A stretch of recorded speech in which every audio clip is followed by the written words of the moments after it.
Yeah, so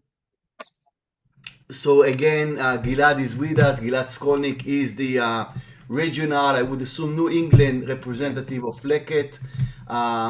He will discuss this really amazing institution, and they do so much for Israeli agricultural products, and again, especially today during a wartime in Israel. So, Gilad, I will. Without further ado, Gilad Skolnick. Well, thank you so much for having me. It's great to see you all, meet you all. Has anyone heard of Leket before? Uh, no. Okay, great. Okay, I don't want to repeat things if people are familiar. So we're believed to be the largest gleaning operation in the world. We are feeding 330,000 Israelis every single week. It's a huge operation, and I thought I have a few pictures. Is it possible to do a screen share, or let's Yes, see? Gilad, you Yes. you Okay. you are a Great. co-host. You can do Okay. whatever you want. Wonderful. Okay. So you see this now? Um. Yes. Okay. You're seeing my screen. Okay. Great. I got thumbs up. Okay. So Leket. Uh. So a this I've done so a quick bit about me. I was born on a kibbutz, which in the Negev in the south. It's one of the kibbutzim that was hit hard on October 7th, and we hope that it will be rebuilt soon. Right now, the people are living in the survivors are living outside Beersheba in a town called Omer. I grew up right here in Newton in Massachusetts, in the birthplace of the Fig Newton. And after graduate school, I served a year in the IDF in the spokesperson's unit. They had me do guard duty once in a while. And I did the Israel National Trail there. It's 1,000 kilometers, 600 miles going throughout the whole country. I returned here and I was been in the Jewish nonprofit world since, including 5 amazing years as the director of Northeastern University Hillel. So Israel is the startup nation. We always hear about that. It's actually the highest per capita amount of startups per person. For every 1,300 people, there's a startup. It's pretty amazing. And in the nonprofit field, we see that too, which is really exciting to, and Leket's an example of that. Uh, so one, I wanted to, uh, we talked a bit, we started off this conversation with what is on everyone's mind, the war. And the war has really impacted agriculture in Israel. So it is oftentimes overlooked. And even though it's overlooked because of all the other horrible things, it doesn't mean it's not important. The impact that Hamas and Hezbollah have had on Israel's agriculture. This to the left, that's a picture of from the Wall Street Journal. So they had a piece about it, but I've hardly seen it anywhere else. When Hamas attacked on October 7th, they purposely targeted Israel's agricultural infrastructure. So they went after tractors, combines, irrigation systems, greenhouses, burning, destroying. One combine is $600,000. The irrigation equipment takes a long time to rebuild, and uh, it hit farmers hard. 70% of all vegetables in Israel is grown in the Negev, and of that, 10% of the Negev now can't be even used for agriculture because of tanks and soil compaction and leaks. It's been fruit prices have gone up 12% since October 7th, and vegetable prices have gone up 18%. Which, if you're living paycheck to paycheck, for anyone that's hard, but especially everyone living paycheck to paycheck, uh, this is in one example, Kibbutz Alumim, right on the border, had Hamas went out of their way to destroy the water system for the chickens.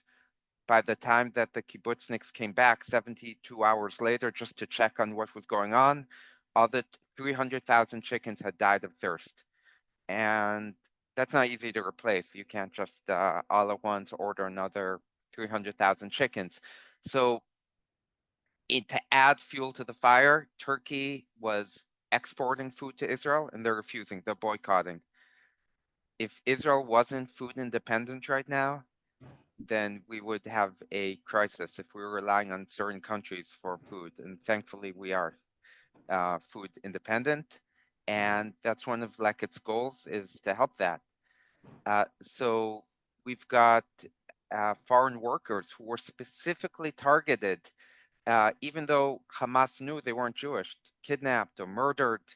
And that stopped countries from like Thailand to want to send foreign workers to Israel. Now Israel's 30,000 workers short in agriculture. That's having a huge impact as well. So this agricultural terrorism is being felt hard. Um, these are so Leket. What does Leket do? Leket started 20 years ago. Joseph Gittler, he makes Aliyah, and he notices one that 25% of the population is living at or below the poverty line, and two that there's food everywhere that's just not going to the people who need it. Literally, out of his little sedan, he filled up the trunk with food in places that had excess, and he drove it to places that need it. Today, there are 175 workers at Leket. Yeah, 37% of the produce is still being thrown, or food is still being thrown out in Israel. And as we know, Israel's not very big. So that's going in landfills instead of people who need it. We're working on trying to get it to the people who do need it. 70 million pounds of food we prevented last year from being in landfills instead to getting to people who need it. We are also conducting nutrition education sessions. So let's say you just made Aliyah and moved from Ethiopia or Ukraine, and I don't know what it's like in Ukraine. I know when I was in Ireland years ago, finding a slice of tomato in a salad was like manna from heaven. It was so hard to find in the countryside any veggies. So for some people, they don't even know what to do with these vegetables, and we bring them to different communities to learn about that. Israel's unique in it. We're part of seven countries in the world that have laws that prevent you from being sued for being a good Samaritan and giving food to someone who needs it if something happens and they get food poisoning. So Argentina, the United States, Canada, Israel, the UK, Australia, New Zealand, and that's it. Uh, there's a lot of innovation in Israel in this field. I'll get to that in a bit. I wanted to touch a bit on uh, the what a bit more on what Leket does. So we're sending volunteers, 75,000 volunteers to pick leftover vegetables and fruit that farmers are just not going to get to. Either they don't have enough workers, or the price dropped and it's not worth it for them, or those they there's just all of a sudden someone ordered it and canceled the order. These are 75,000 volunteers, 40% are Jews coming together from all over the world, joining Israelis, the other 60%. It's a really beautiful thing. I wonder what other Jewish volunteer endeavors are bigger than this. So in gleaning is leket, or to collect, to glean is, it comes right from the Torah, and it's really beautiful. It's one of the earliest mitzvot, is what we're trying to follow, that it back in the ancient world, wealth was your land and your crops, and the Torah said that a certain part of your field didn't even belong to you, but belonged to people who are poor, who are needy. So it's in multiple times, this is that we're commanded to do this, and in modern day Israel, following exactly as is written in the Torah. So it's and it has to happen quickly. Sometimes a farmer will call us. We've all seen how quickly strawberries or other berries go bad, for example, in our fridge. A farmer calls us, said, I need volunteers now to pick this or it won't be good.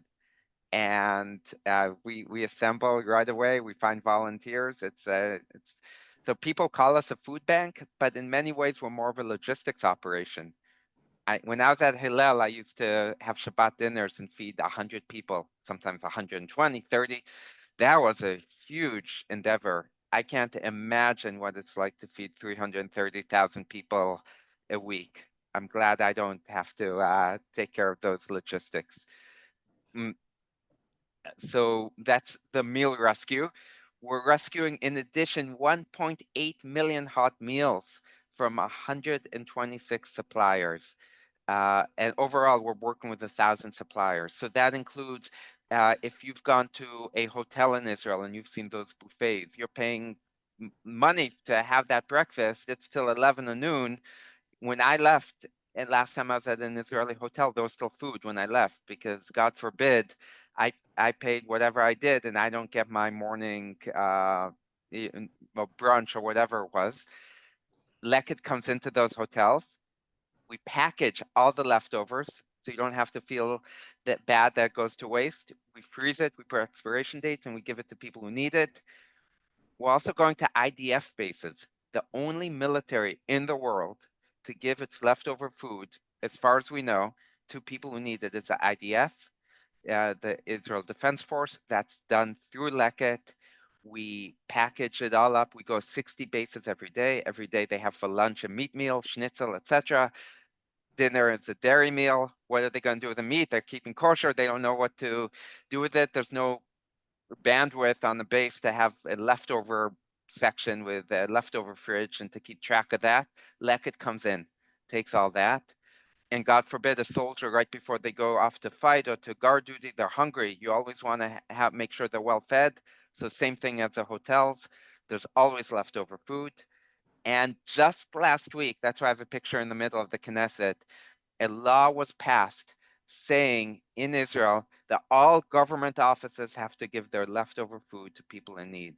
Like it's the one who lobbied this and is taking care of the logistics. There are no other countries doing this. So Ministry of Tourism, Ministry of this, Ministry of that, they have a cafeteria with food. They have events with food. Like it takes all the leftover food. So it's really ingrained in a lot of organizations that are giving food said they wanted to always do this. They just didn't have the bandwidth, the resources to do it. Uh, so it's really in a light onto nations. I hope other nations will learn about this instead of thinking how they can boycott Israel. What can we learn from Israel? So we don't actually feed the 330,000 people. We give it to 300 other small nonprofits in Israel, and they are feeding. So sometimes someone is familiar with one of these and says, "Oh, well, they do it. How's Leket work with them?" We're probably most likely we're the ones giving them the food. So for example, at a women's shelter, they have a lot of work to do, keep the lights on, the programming, staffing, etc. The last thing they want to have to worry about is how to feed everyone who goes there. And they don't need to worry about that. We communicate with them, what do you need, what do you want, and then we bring the transportation there with the food, the trucks. Um, what happened since the war, another way the war affected us, all of a sudden people are working from home. You don't have corporate cafeterias. The last thing the army bases wanted with all the chaos right after October 7th was a bunch of volunteers showing up on the truck saying, hey, where's the food? Let's pack that up. So temporarily we couldn't go in there. We quickly didn't have tourists come. All those buffets at the hotels closed and people were relying on it. So we quickly pivoted and we started ordering for the first time meals from caterers, which also helped the economy a lot because those caterers would have been struggling. Maybe some would have gone out of business. Now they had someone ordering food from them, and we got great deals because they realized it was also to feed people in need. Mm, And so these are really good meals that people are getting. It's not not just cans of spam. Uh, so it's very much ingrained into our society, into Zionism, into Israel, to work the land from the first Aliyah in the 1880s. The whole idea was you go to Israel, we're going to be self-sufficient, we're going to grow crops. We have to the very left kibbutz Nan, 1938, while people in Germany at the same year were suffering from Kristallnacht. Uh, People were fleeing all over and growing and picking and working it. We have the picture in the middle, 1968, 30 years later. Can't believe it's just 30 years from winning the Six-Day War, from Kristallnacht to winning Six-Day War. Volunteers coming from all over Israel and the world, helping Israel recover from this and pick and grow. And then all the way to the right, we have a recently in a high-tech company sent its workers to help a private farm. They planted 5,000 vegetables, which is so unique also by Israeli society. I can't believe a high-tech company in Boston. I couldn't imagine a high-tech company in Boston sending its workers to help a private farm prune and plant. That's just a different world. So who's fed? Our needs have increased 41% since the start of the war. That includes the top left. We're creating a shuk-like atmosphere for other evacuees from the Negev and the north that have fled war, so they can pick fresh fruit and vegetables. And they're at hotels, some of them for over a year, getting the equivalent, either hotel food that isn't all that great, TV dinners, a lot of carbs, so to make sure they're healthy, to make sure they're feeling human, that they can create a salad, can take what they want when they want. We're feeding people of all, a lot of people who are not, who are older and aren't in a condition to jump when they go to the market and they hear a siren and run to a shelter. We're bringing food to them. 6% of the people we feed are Holocaust survivors. 11% are Arabs and Druze and Bedouin, 17% are immigrants coming from the former Soviet Union, the fleeing Ukraine, war in Ukraine, arriving in Israel with nothing, 20% are single parents, and children at school lunches who just, their parents can't afford to get them a healthy meal. So we're everywhere. This is, I loved to the right, it says in Hebrew, resek tepuche etz, applesauce. So oftentimes, if you've gone apple picking and you see all these apples you don't want to touch, they look too bumpy or ugly, we're turning them into applesauce. Everyone loves applesauce. We have Hanukkah coming up, latkes, it's perfect. We have now vegetables, lots of vegetables that don't look good enough to be in the supermarket. No one wouldn't touch them, but they're still great. They just don't look good on the outside. Make them into soup and they look really good, and that's why I like the picture. It doesn't look like, it looks like something I would want to buy. So we made 380,000 pints of soup last year. That's a lot. Think about that. I think of a pint of beer every time. I think of 380,000 of those. So it is a really huge, huge endeavor, and it's reaching all elements of society. Um, and it's a great ROI, great return on your investment, because we're getting the food for free. We're paying for gas. Gas in Israel is expensive. It's like $8 or $9 a gallon. We're paying to rent. Anyone who's rented in Israel a vehicle knows how pricey it is. We're renting buses and trucks, but the volunteers are there for free. We're getting the food mostly for free. So we calculated for every dollar, 6 pounds of food. It's really for $180, we're getting 145 meals. And so it's really it's a huge impact. And that's why the government in Israel was so excited to pass that law and work with Leket. Uh, and volunteers, of all ages come. We've got a 70,000 square foot warehouse. We've got fields. We have buses now leaving a few times a week from Tel Aviv to the Negev.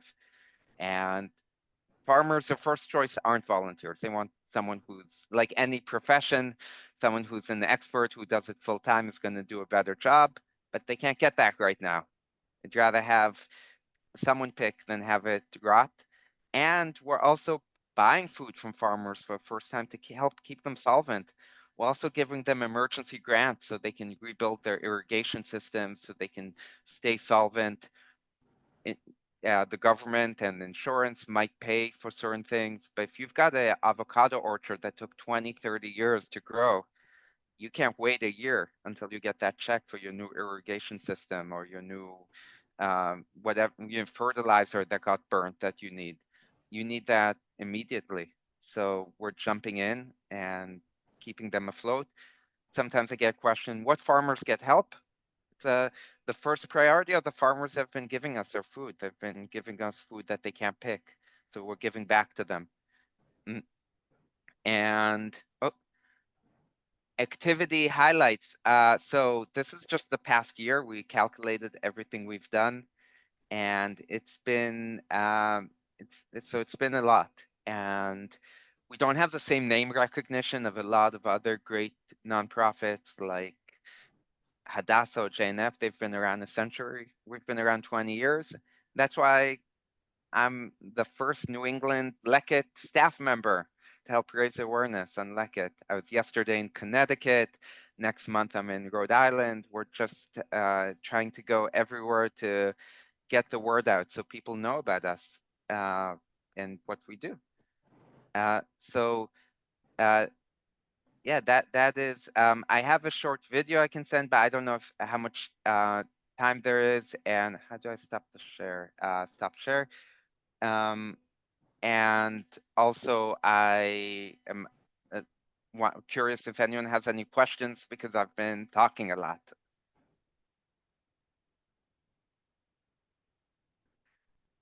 Oh, you're on mute, Irving.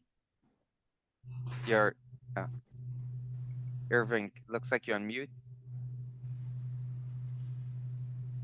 How does an individual family apply to obtain the food? I So mean, they work. There's 300 organizations. Some of them are essentially food pantries. Uh, some of them act. There's a lot of innovation with the 300 organizations that we support. Some of them they don't give the food for free because they've found that people prefer to pay maybe 10% of the price but have the dignity of buying the food. And they've created almost a supermarket where you go in and everything's marked off 95%, and they pay, and that way they're also more likely buy, just take what they really need and not just everything.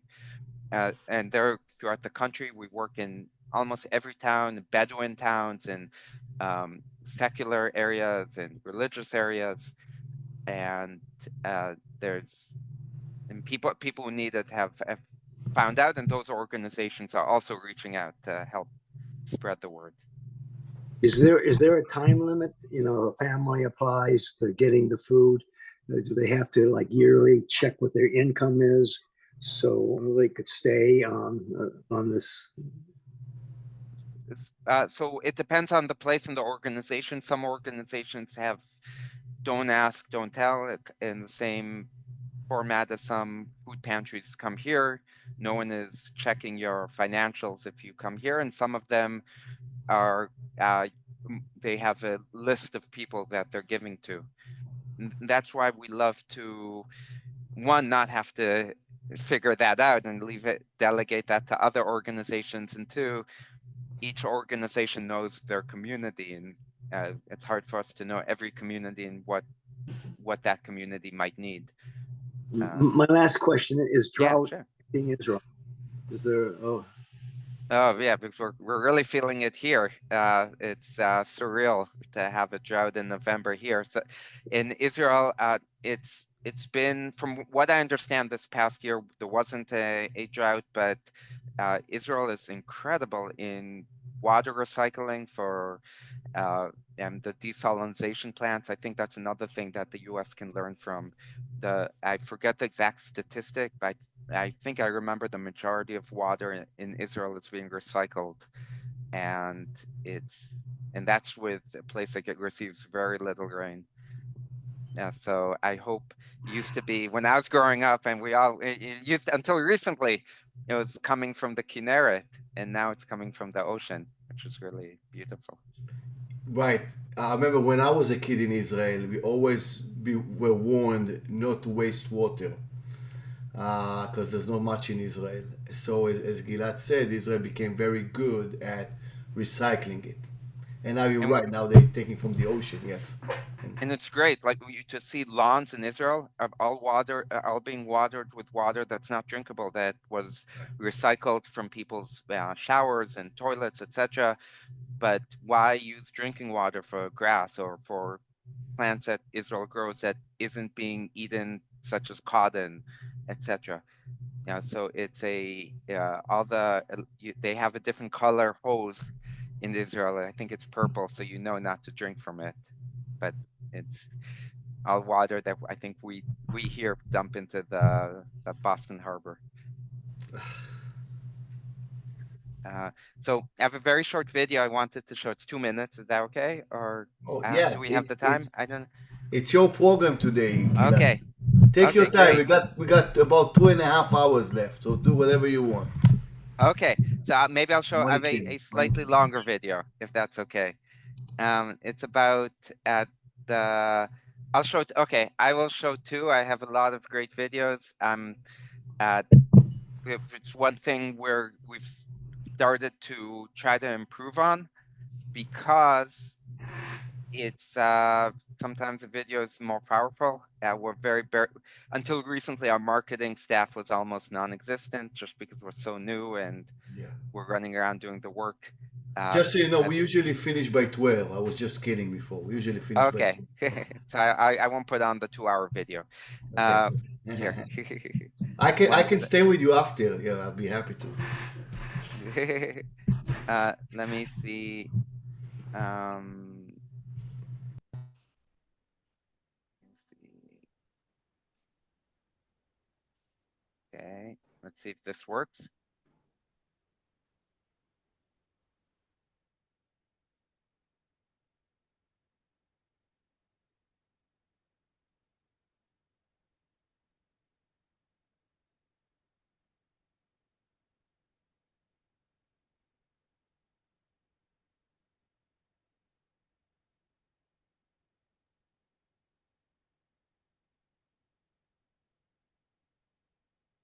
So Gilad, we can't hear it. Oh, you can't hear it. No, Oh, so that's try to interesting. share it. Try to share it again, and remember to just include just mark the sound.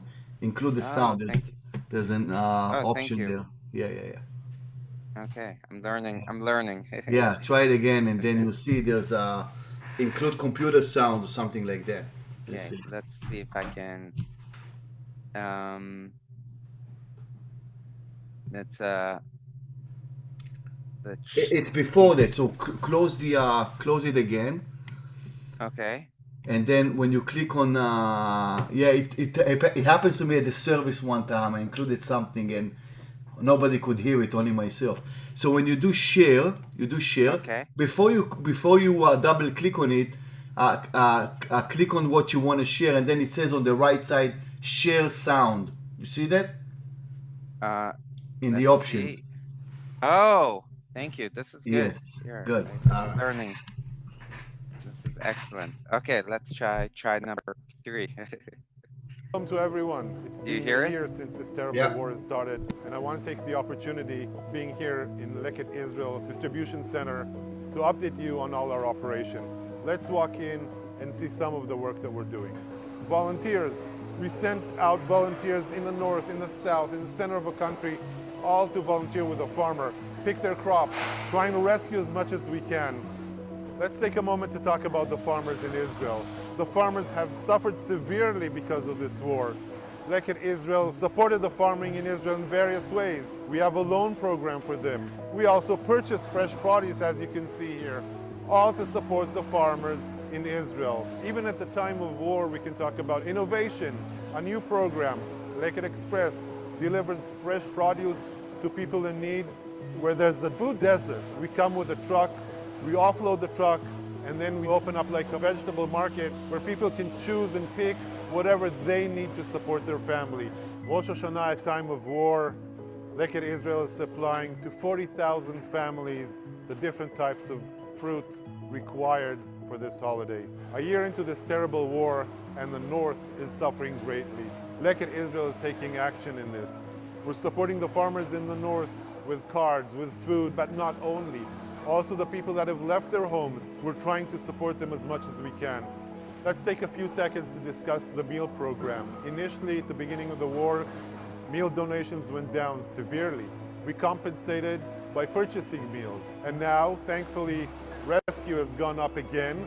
However, we created a backup of some purchased meals, thousands of meals that if required, we can send out in an hour's notice. I want to thank all of you, volunteers, meal donors, just donors, good people that are willing to support Leket, farmers, everyone came and helped. I want to thank you again for what you're doing for Leket and what you're doing for Am Yisrael. And together, we'll get through this. Am Yisrael Chai. So yeah, I thought it's such a it's a beautiful story of I think there's obviously a lot of tough news coming out, and it's nice to see the positive and really the Jewish spirit of coming together and taking advantage of something that we already have, the resource, and just using it better. It's and the for me, one of the most striking things was how we were able to keep those farms around without 30 all of a sudden, or almost overnight, 30,000 fewer workers. Those plants can't wait for that. And to see how everyone jumped in, I started reaching out to people I know in Israel, and so many of them have either volunteered in Leket or know someone who has. It's a beautiful story of the Israeli spirit, Yeah. and yeah. My brother-in-law also volunteered in Israel doing that, volunteered Oh for wow. Leket. I did not know about, so only after my conversation with Gilad, I learned about Leket, and it happened that my brother-in-law is very active in that, and I know many of his friends as well. So there are many in Israel that do this volunteering work. Oh, cool. Yeah, I feel like almost everyone's 1 degree away from Leket. I saw a hand, Sherry. Yes. Is it possible you could share the video with us so we could put it Yeah, on Facebook? yeah, absolutely. I mean, just to spread the word. I've never Yeah. heard of Leket, and I think it would be great for us to just let people know that you exist, and if there's a way that they can reach you or to help, to donate, or whatever. Yeah, yeah, absolutely. So I can send it to and it's been there's been, thank you so much, Rabbi Idan, for including in the newsletter links about Leket, and I can send the video too and other links. And I've seen it's really something special, especially in the North Shore. I've seen a surge of interest recently in Leket. It stood out. So we have here at Ahavat Olam, at we have at uh, Ahavat. I want to we're in Newburyport, Avasachim, Yes. Avasachim. Yeah. Yeah. So they've invited me to speak, and in Swampscott and Shirat Hayam. So Good. it's been beautiful to see, and for me it's been so great to in this process to get to know the North Shore. Even though I grew up in Newton and now I'm in Needham, I would go all the time, but I didn't go to the synagogues. So it's been great. Yeah, Karen. Do you have any other like satellite places in the US? You're talking about how you're the rep for that area. For example, I don't live in that area at all. I'm a Temple member. I live in Tennessee, where there are farms and, they have all that kind of stuff around here. I wonder if there's like in California and other places. So oh, that's really great. That's awesome to have. Wait, out of curiosity, where in Tennessee? Are you by I live Nashville, in, by Memphis? I live about an hour from Asheville, North Carolina, Oh, in the okay. mountains in Tennessee, in East Oh, Tennessee. wonderful. It's a Yeah. famous area today, unfortunately. Yeah, that's Oh, After the that's yeah, one thing. right. yeah.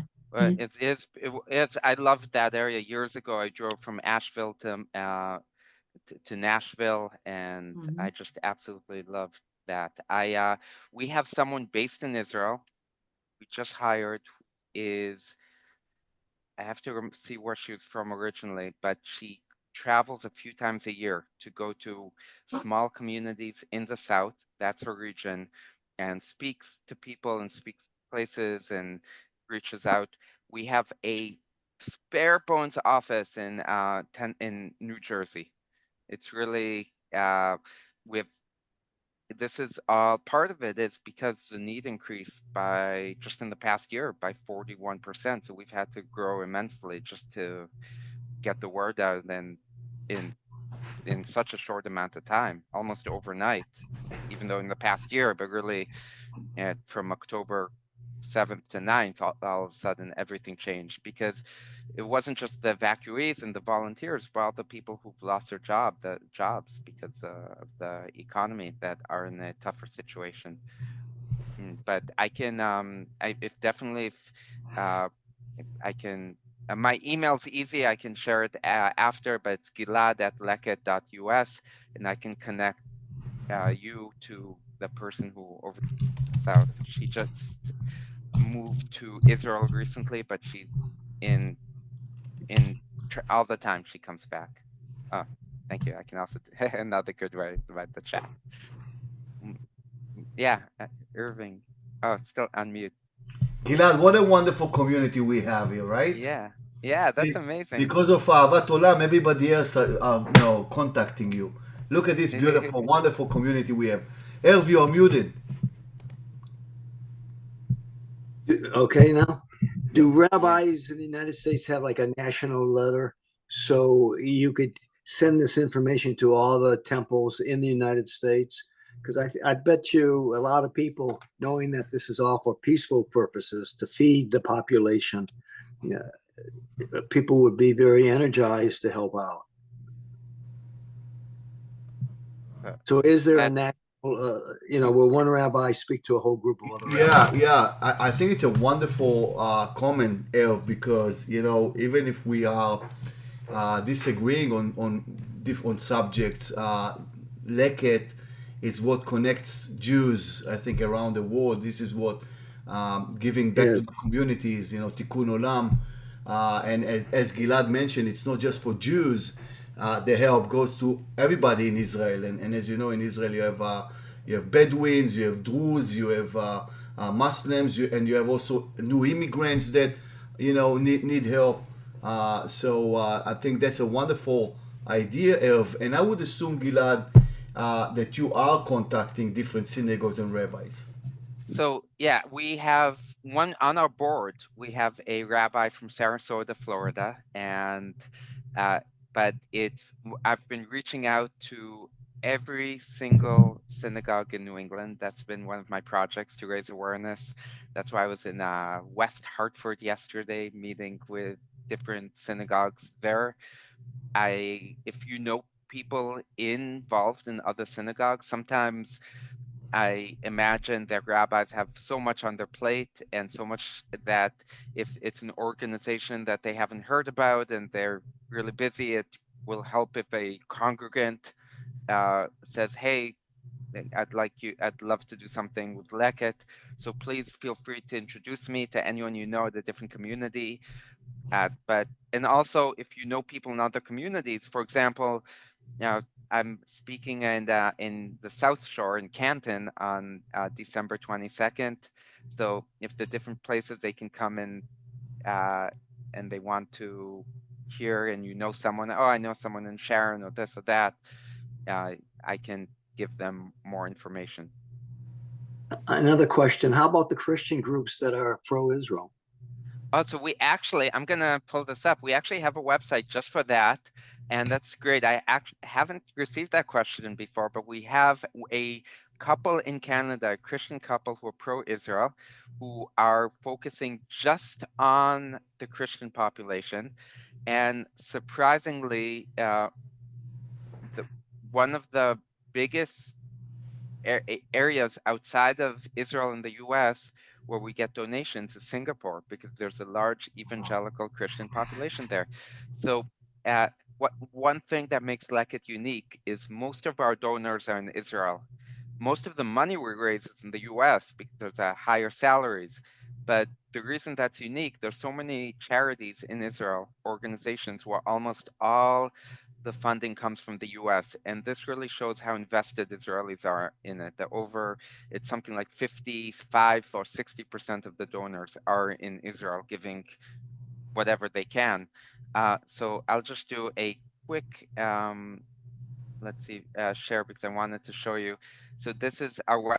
It's called Christian. We have our regular website, but this is our Christian Friends of Leket site, with help from Christians like you. Leket help them, because there are a lot of people who really care, and it's a great website which is very much focused on connecting it to the Bible and everything. And it's really been nice to see all the the the involvement. It's a great website too. I'll share that in the chat. But if you know people who aren't Jewish or are Jewish and are interested, and the regular website is which has really a lot of information. It's hopefully not too much. And I also sent the regular website, this is the English version. We have a even more extensive Hebrew version, but the English one is pretty extensive, and it has both opportunities to volunteer, to read about it, to fundraise. Yeah. So, do you also I have a question? So, do you also have Muslims or non-Christians friends of Leket, those who support? So we don't ask people when they donate their background. We do have, in terms of volunteers, in Israel we have a lot of Muslim and non-Jewish volunteers that have come. We've got some of our employees are Muslim and Arabs too, with 175 employees doing everything from the logistics and marketing, creating these videos, to the truck drivers, etc. We don't want to volunteer to drive a big truck full of produce, so we have professionals do that. And but it's really interesting. I saw we had a $20 donation come from Kyrgyzstan recently. I don't know what their background is, but it's nice to see from all over the world donors come, some of the most unexpected places. The new ambassador to Israel, Huckabee, who is very pro-Israel and very Christian, he's a fundamentalist, I think. He would be a superb supporter. Yeah, and I think he would, and that's part of the challenge, is just getting to them. And I'm sure we might have missed our boat with that, because now that he's in the headlines, he's being reached out to, I imagine, and how to reach him. But yeah, if we could reach him, I think he would. And maybe he knows about it and I don't know about it. And Gilad, since I'm going to ask our Judy, our PR person, to also share that with the community, this recording, can you also talk about how Bnei Mitzvah students, Bar and Bat Mitzvahs, can also maybe choose Leket as for their mitzvah project? Yeah, absolutely. So that's been very popular at a lot of synagogues, and if people are looking to do a fundraiser for Leket, and especially Bnei Mitzvah students, we'll create for them a website, and they can choose whatever photos they want, and they can see what people are donating and if they have a goal. And I know that people love that. I love that when I see a friend who has a website or a specific fundraiser to contribute. And we also help them come up with creative ways to fundraise. So recently in Brookline, 3 girls decided to make bracelets for Leket, and they created these tiny bracelets, and they had a little stand, and they start selling it. And it's such a beautiful story, because it spread virally. We put it on our Facebook, and hundreds of Israelis commented, because they had no idea people here in the US cared about what was going on there. For us, it's obvious, but they don't necessarily know how much everyone is helping in fundraising. So we shared that, and we have a lot of Israelis on our Facebook page. It's about half in English, half in Hebrew, but it's usually we put the Hebrew up front because it's so big in Israel. And it was just, we got about 4,000 people liking it, which is a lot for us. We usually get about a few hundred at best.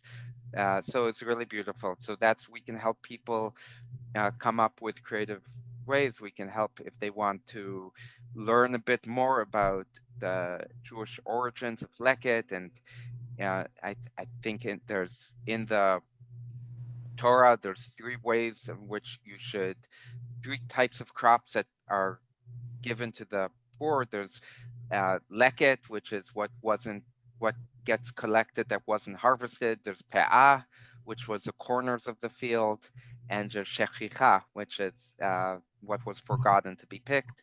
And we have a lot of information about that. That is just interesting to see this earliest of mitzvot about feeding the hungry.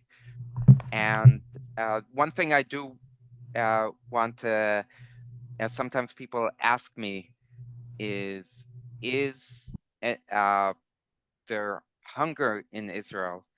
And there isn't hunger per se. There isn't people, and like we saw pictures in Europe and during World War II, but there's definitely a lack of nutrition, and that's where Leket jumps in, because there's enough if someone wants to live off of uh, potato chips and French fries, etc. There's enough calories, but we really want to help keep the population healthy so that they can have healthy and productive lives. So that is a big part of our focus, and make sure they have the nutrition they need.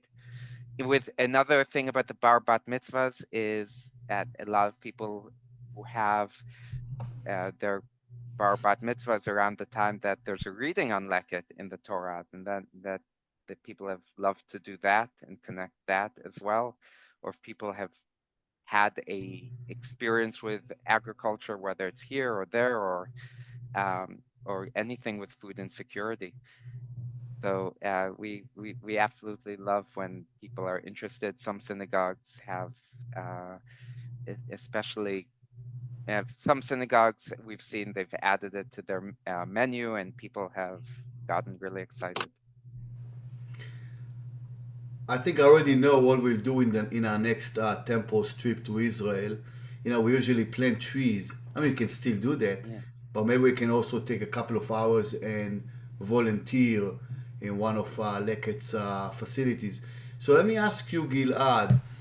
Again, we're gonna share this video with the congregation, with the community.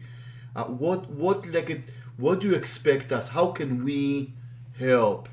What can we do to help Leket? Ah, so great question. One is absolutely next time there's a mission to Israel. We need people to volunteer. I was just talking with a rabbi yesterday in Connecticut who said 20 years ago, he didn't want his congregants to fall asleep after the flight and it would mess up the sleep cycle. So just as they landed at 5:30 a.m., he took them to pick tomatoes, and they still bring it up all the time in lovingly, but also I can't believe you did that with us. Or just as we landed, we went to the fields, but it's So memorable. I do the opposite. When we land, I try to land closer to 5, 6 p.m. so that we can go to Zichron and have a great taste of wine there Oh, before we go to put you, sleep. And then we can put you wake in. up in the morning and go and help with Leket. Oh, fantastic. So that sounds like a better order. And then definitely to help us spread the word. Everyone knows people who knows people, even if and that's how a lot of how we've gotten the word out is through, as they say in Hebrew, mepeh le'ozen, from mouth to ear, so person to person, and any assistance in fundraising, whether people wanted it could be done for special event, it could be done as a congregation, it could be done as a region, because there's so many synagogues in the North Shore that are interested. It could be done around Purim. So around Purim, the mitzvah of Matanot Levyonim, to help the poor. And we have these cards, physical cards, and for people buy a pack of them, and every card, part of the contribution goes to a meal. So you're creating this mitzvah, you're fulfilling the mitzvah while giving someone a Purim card. And I can send more information about that. There's congregations that want to do something around Passover, Ma'ot Chitim, to help feed the poor. One of the things that I love about Judaism is how full and rich our tradition and our religion is in helping the poor and the Jewish people. I really love and especially your congregation takes that to heart. I see on the website, Kol Israel Arvin Ze Lezeh, all of us, all the people of Israel, the Jewish people are responsible for one another. And that's very much what has fueled many people to support organizations like this. Yeah, and we usually see Jews helping everybody else, right? And now there's a need to help the Jews in Israel and also the other the non-Jews citizens. So yes, Irv, you're muted. Am I okay now? Yes. I was thinking about the universities too. You know, the Jewish students in different university in Columbia, Harvard, whatever, they have their highlight, they have their groups, and I would think a young student would feel encouraged and enjoy doing something like this because they have so much negative news about Israel. This would be such a very positive.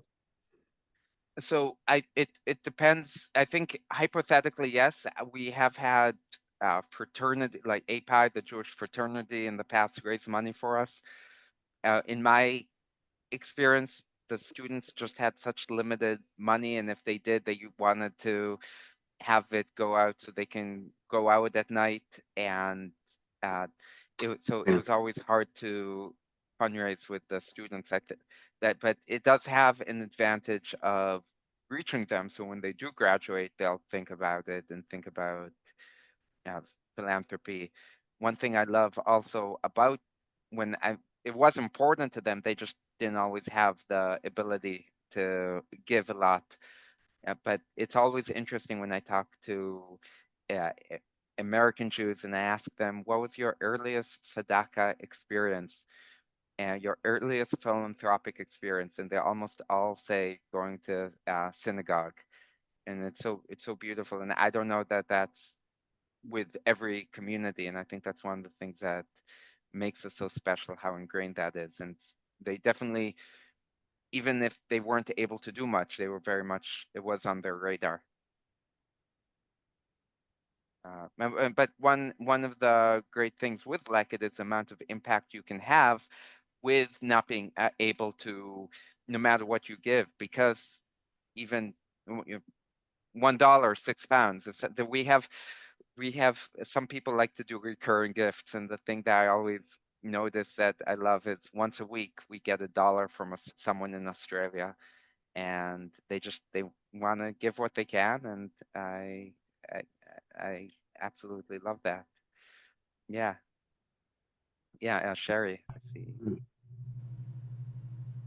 you have a food intern program for the summer for students who might want to help out and drive trucks and do hauling type things?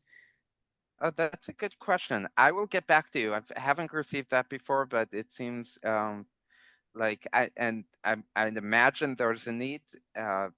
So I will, not in Israel, not here, but just because we just have such a bare bones staff, but in Israel they might. And I know there's a great organization, there's a few that help connect people to internships in Israel. So that might be a good fit. Yeah, I just wanted to add that my oldest son was at Kibbutz Ketorah, where he learned about farming and runs now Oh, a wow. nonprofit in California, recruiting inner city students to learn organic farming and Oh, wow.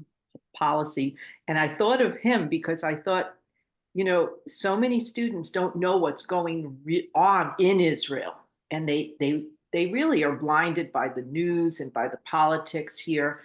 And this is such an amazing program that can have such a dynamic effect on not just your program, but the whole idea of helping the people who need help in Israel. Yeah, I think it's a story that doesn't get the news that it needs, and people are sometimes, with everything else going on, it gets overshadowed. I think it could really be. I think organizations here could learn it from all over the world. That's just like your son learned from Kibbutz Keturah and brought it. I think I love stories like that. It's really the whole idea of Israel being a light unto nations. It changed his whole life. Wow. So he was in the Ahavat Institute, or was he? Yes. Yeah. Yes, Oh, he was. great. And then he worked in New York City delivering, helping community gardens, and then found a UC Santa Cruz program where they teach organic farming. And Oh, they wow. actually, he and his wife both went through that program, and they do things within the community. That's how they support themselves. Oh, wow. What a beautiful story. I love that. And it's I I'm glad. Yeah, and there's amazing things happening in. It's just so much. I'm always struck by all the innovation coming out of Israel, and that's why I like to start the presentation with the startups, because sometimes we think so much about the high-tech startups in Israel, but we don't think about all the innovation and startups coming in the nonprofit field from there. And I think yeah, I think yeah, we could learn a lot from the organization because unfortunately we waste a lot of food. I mean, I've been to so many events and there's so many leftovers, and then you see the wait staff come and just throw it in the trash, and it's like, oh my God, there's so many hungry people. And yeah. it just kills you when they say we're not allowed to, donate the food.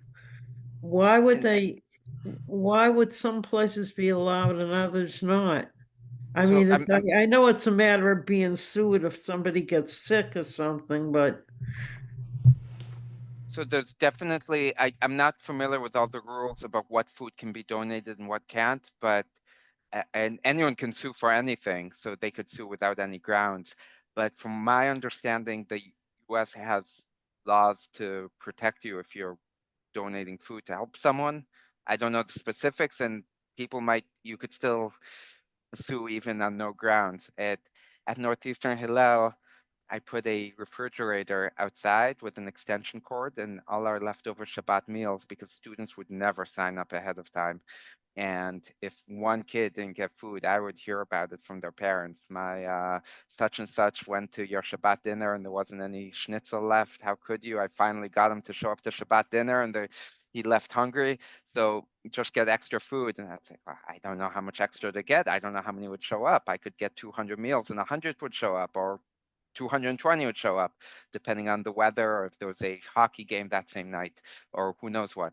So I tried to always have extra food, and we'd put in the fridge and it would right away be taken. But that was much easier to do because we were right in the city at Northeastern, in an area with a lot of people who need it. And we definitely didn't have the resources to drive around and find a food bank and bring it. And that could be part of it too, that not everyone has the bandwidth, the staffing, or the people who can bring the food. And as is, we had to maintain it if something spilled, etc. Uh, that's what's so wonderful with Leket is these people don't need to worry about it. Someone has a hotel, they don't need to, oh, how are we going to get the food to the place that needs it? But it is painful to see. I see the amount of food, the food that makes it to the fridge has and is what we end up throwing stuff as it goes bad. And then there's food in the supermarket that goes bad that no one touches it. And we don't even see all the food in the farms that don't even get picked or don't go, unless we're right. uh, get a behind the scenes look if we go apple picking in New England.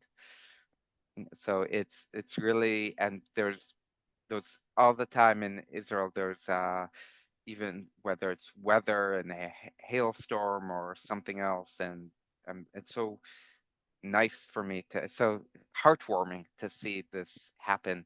You can just imagine what there's so much more food that is getting thrown out that we could be saving. Mm. So this is I Help so many people, yeah, right? We could help so many people if we just share what, I mean, yeah. there's so There's, many hungry people around the world. there's so many around the world, and in Israel, there's still a lot of school children that we're not getting to that could use meals. There's people who are still losing their jobs, or they're losing they're in a tough financial situation, and we're just trying to we've been able to keep up miraculously. Like if someone are the if people we didn't know that we would have been able to keep up 14 months ago when uh, the surge started, or 13, I've lost track now. But we it's just amazing to see people coming together. And what about, like the Gazans that have been displaced, that, everybody is, blaming Israel, or you don't have humanitarian, blah, blah, blah, all the negativity that the press and, Yeah.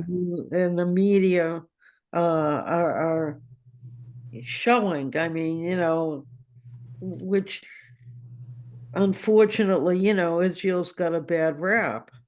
Yeah, well, so Leket doesn't go into those areas for safety reasons, but it is a good point that, especially with, there's definitely, I'm sure, lots of leftover food, just like Israel has, of food that isn't being picked in some of the Arab countries, that they could more safely go there and bring that food. But it is uh, it is something that we all hope for peace one day, and I hope that there will be peace, and we'll literally be beating our swords into plowshares and uh, be able to provide some of that leftover food to the Palestinians as well, and so that I'm sure there's people who could use it there, and if they would, and if they would allow us to do that in a safe way, then that would be Yeah. great. But the that of the 330,000, over 30,000 Israeli Arabs, as we touched on before, are being helped all over in big Bedouin towns like Rahat and other Arab towns. And that's something, as people were saying, that doesn't get talked about, isn't going to make the media. The New York Times isn't going to talk about how Israel is feeding those people. And it's really a great example of everyone working together. But But they're still saying that Israel is an apartheid state, right? yeah, but they're still saying, Yeah. even with this being a perfect, in one of many examples of it not being. And Yeah. it's, I mean, we're sending nutritionalists to Arab towns to help make sure that people who aren't familiar with different vegetables and fruit know how to use it, and etc. Yeah, Elv, Irving, you're muted. You're unmute. muted. Okay. I have another question. There are other organizations that help Israel, charity groups. Do you work with them? Like I just went online, there's the IFCJ and the CUFI, apparently, that are charity groups that help Israel. Do you work with the other groups? So there, I'm not familiar. We might be, because I don't know all the 300 organizations that we support and give to, so I'm not sure. But we're the biggest, we're the biggest, we're believed to be the biggest gleaning operation, the operation of this kind in the world. But there are smaller organizations. I think it's a very Jewish trait, as they always say. I have the synagogue I go to and the synagogue that I don't go to, or we're always creating other opportunities. When I was at Northeastern, there was Hillel, there was Chabad, and then there was a Jewish student union for people who wanted something, I don't know, in between. So there's definitely other organizations doing uh, work when it related to food insecurity, and lots of other organizations. Sometimes I get questions, you work with this organization, that organization, and it's a bit tough, just because we're all have our goals are all to raise money for our causes, and they're all great causes, but we all have our own very specific priorities. Uh,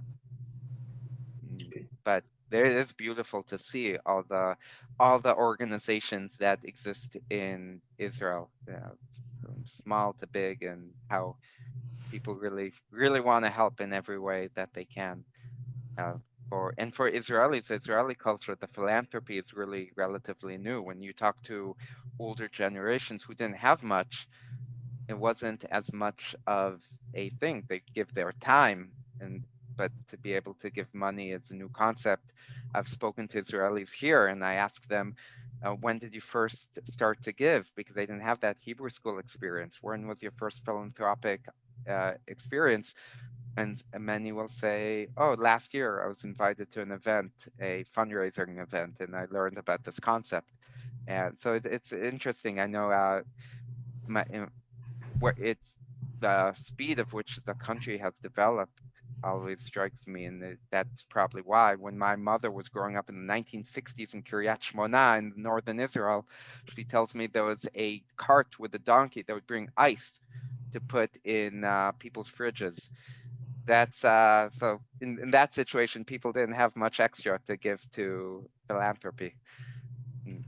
Yeah, growing up in Israel also a little later than the 60s, not as your mom, at the same time, but what you mentioned, Gilad, that all Israel is responsible for one another. It really instilled in us in a very young age that love and support of one another, because Israel was a tiny country, and at the beginning no one had anything, so we always shared with one another. And thinking about now the hostages now in Gaza, they don't have anything to eat probably, right? They don't feed well. I mean, we saw those who were released, they were like half what they used to wait before. And Arlene mentioned the humanitarian aid.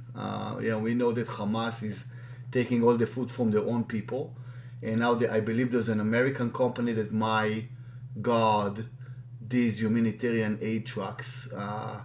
So it actually will deliver to the right people, to the Palestinians, and hopefully the hostages wherever they are there. So I think starting, when Israel started as a new country, the idea was that you need to help one another, right? And especially after the Holocaust, and also the Jews who came from the Arab countries, they started to learn how to, that only when you help one another, this is how you grow, and you can achieve much more than being an individualist. And that's why Israel is a wonderful country, and it's a social country. And institutions like Leket, there are so many of them in different fields. Yeah, I see. Sherry? Do you know of the organization Mazon, Mazon? It's a Jewish response to hunger that was developed by Leonard Fine. Yeah, I've heard great things about it. Is that something that still goes on in Israel? Like, do you connect? Are they active, or once he passed, it sort of stopped? That's another thing I'm gonna write down because I've heard about them. I don't know what their activity is right now in Israel, so that's something that I should know and I'll look into. Uh, but I do know that there's the two things that make Leket unique is a focus on use, and I'm not sure what Mazon does in this field, but that Leket will take food that already exists. So a lot of that is so the big part is rescuing it. It's so painful to have this come up and end up in landfills. And there's also an environmental component. Israel doesn't have a lot of land. There's not a lot of room for landfills. There's that when food is rotting in landfills, it creates a lot more methane, carbon gases than almost anything else. 10% of all the carbon emissions in Israel last year was from food in landfills, which is a huge amount if you think about the factories and trucks, etc. So just keeping it out of there and bringing it to people who need it, and also the focus on nutrition, which is different than a lot of food banks in the U.S. I know that when I've volunteered in food banks here and other people I know, the food isn't it has calories, but it's not necessarily, there's no focus on making sure it's all healthy, and that is our focus, so that the Israelis can be more productive, more healthy. But look, I just pulled up the website on Mazon, and I'm gonna find out, so next time it comes up, I'll know what they're doing in Israel. About 20 years ago, when it was, I think, more active, they would rescue food too from Okay. different places. So that's what it made me think about. Oh, okay. So yeah, I will look. I'll find out about that. That's yeah, and good for me to know.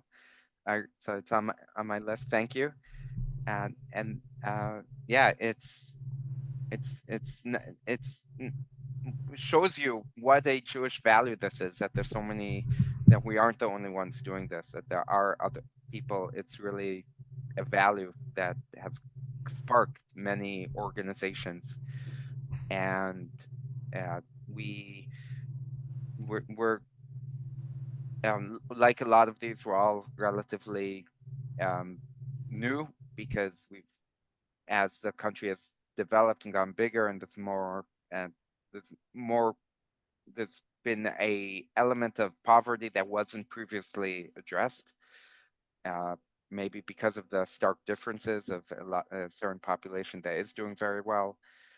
Um, and another thing I wanted to just note that I forgot to, is that there's an organization, a nonprofit called Charity Navigator, and they rate nonprofits, and we have a almost perfect score, and it really shows that we don't have, hardly anything goes to overhead. Almost all goes to the people, just whatever necessary. People there's always some overhead for the accountants, etc.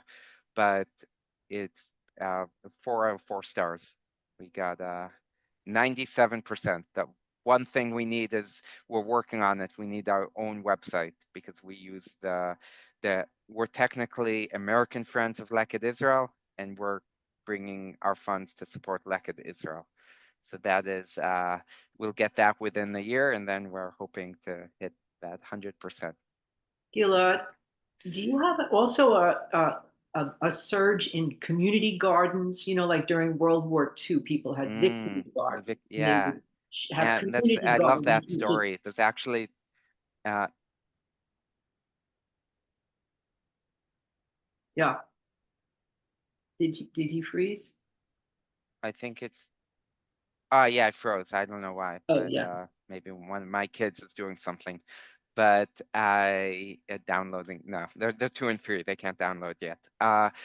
I we don't have community gardens. I love that. I think it's because so many Israelis live in apartments and in buildings, and part of it is, it's not we aren't suffering from unlike in World War II. It's not that we don't have enough food being grown. The hard part is getting that food that's grown to the people who need it. So if the hard part is having the money to we have a few buses every day full of volunteers leaving from Tel Aviv, uh, going to the Negev to pick. The hard thing is having the money to get another bus that we're renting, and to fill it up with gas, to have another forklift in the warehouse, or another truck driver to bring it. But yeah, that's a beautiful story of the Victory Gardens, and there's gardens in the Fenway area that started off as Victory Gardens, and they're still community gardens to this day. So I love that. I have my own little garden in my yard that I grow food too, but I can't bring that to Israel. You have to do that, right? If you're part of Leket, you need to have one, Yeah, a smaller one in your house. yeah. Next time I'll go, I'll see if I can sneak some. Yeah, but yeah, I've got uh, I try to bring a bit of Israel to me. So I've a fig tree that I bring outside, and made a lot of figs and olive trees and everything that reminded me of my kibbutz. My earliest memories were picking avocados in Israel, in the kibbutz Kisufim, which it still has a huge avocado orchard, and that's one of the important things that the volunteers are doing at kibbutzim like Kisufim, is also making sure that all the 50 years of agricultural infrastructure that was invested, that can't be rebuilt overnight, is kept up with watering and pruning, etc. So when people do come back, the infrastructure is there. You can build a house instantly. You can't build an orchard instantly. And as construction, and I saw now in a lot of areas, the construction plans are starting in bulldozing of old buildings that were destroyed. We want to be able to restart everything as soon as possible. All right, that's wonderful. We have just a couple more minutes. If anyone has like a final question to Gilad before we wrap this session. So, Gilad, thank you so much for joining us and educating us about Leket. I think it's such an amazing really organization, and we will share it with our community. I'll make sure that we'll send it to Judy, and I think it's important for everybody to hear that. And I wish you good luck with visiting other synagogues and bring the name of Leket out. And this is what for us. This is what Judaism is all about. Is helping one another, especially when it comes to food security. So thank you so much. Thank you for inviting me and having me here, and it was so great to meet you all. And feel free to reach out with any questions, ideas, thoughts. I love talking to people, and I love people who care about the same things. And I'm not that far away, so I'm always happy to try to help wherever I can with this. Beautiful. So if you can forward to me the links that you have, and maybe the video is as well, and I'll forward everything to our Judy.